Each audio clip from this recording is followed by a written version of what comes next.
Okay, guys, so this is going to be health for today. We're just going to do another quick review and then I have a couple questions to answer following it. So that once again, this is just us reviewing because next week we're going to start in on substance abuse. So, real quick, so needing help is something that we all need, obviously.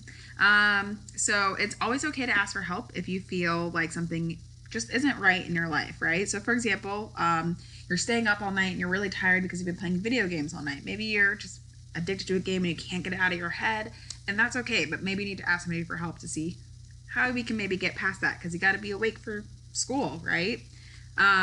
If you're getting bullied, you should always have somebody, a parent, a teacher, some kind of adult, that you can tell that you need help, that somebody's bothering you. Another example could be a stranger sending you messages online, right? You don't want to be talking to strangers online. You don't know them. You should definitely make sure you tell a parent or a teacher or somebody like that.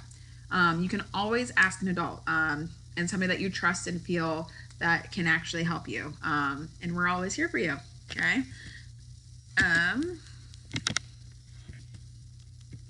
Okay, and then remember that you can't control everything in your life all the time, and that's okay. Some things are unpredictable. For example, we're doing school online. Whoever thought that would have happened? But it's okay to just go with the flow. Not all change is going to be super scary and bad. Sometimes it's kind of cool. We get to do different stuff.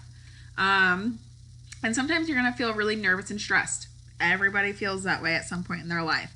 The important thing is finding something that works for you to calm down. You guys told me that a lot of you take deep breaths. Some of you count to 10. Some of you talk to your parents. Some of you take a break and color. Those are all really good ideas and examples of how you can take that nervousness and stress and just calm down, right?